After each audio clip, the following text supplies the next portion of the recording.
Evidenza ġdida minn oqbra tal-massa fis-Sirja tixet mekkaniżmu erridu makabru li prosekuturi internazzjonali responsabbli għal reati tal-gwerra qed isejħu bħala xokkanti u stmat li jżid minn 100,000 persuna kienu ttorturati u maqtula taħt il-madbad ta' reġim immexxi mill-eks mexxej Bashar al-Assad mill-2013. Reġim li sfaxxa wara irvell minn ġelieda Iżlamiċi ribelli. Waqt li kienet iżur żewġ oqbra tal-massa fil-bliet ta' Utajfa u Najha rib Damasku, l-eks ambaxxatur tal-Istati Uniti responsabbli għal reati tal-gwerra, Stephen Rapp, qal li qatt f'ħajtu ma ra daqstant xeni xokkanti lanqas fl-Irwanda u Sierra Leone fejn kien assenjat fuq tribunali tal-gwerra. L-ambaxxatur qal li xenarji simili ilhom ma jintlemħu minn żmien in-Nażisti. Where during a 20-month period, at least 11,000 corpses arrived from 5 detention facilities in the Damascus area.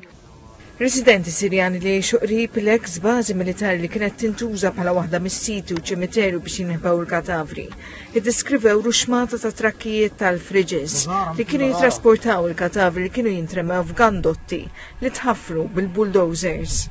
In 2013, with trenches opened in the ground in this particular section of the cemetery, which was empty.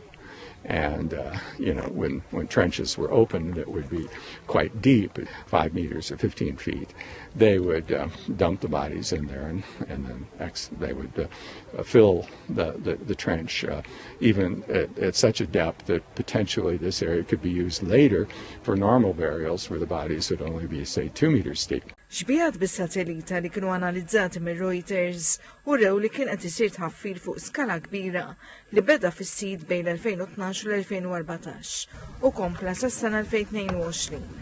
Xbijat ta' satelliti li ttieħdu minn Bashar f'dik il-ħabta u rew makkinarju jħaffer dawn il-gandotti fil-preżenza ta' trakkijiet kbar. Omar Hurajti li jmexxa protesti kontra Assad jissuspetta li diversi mill-qraba tiegħu jinsabu midfuna fil-qabar.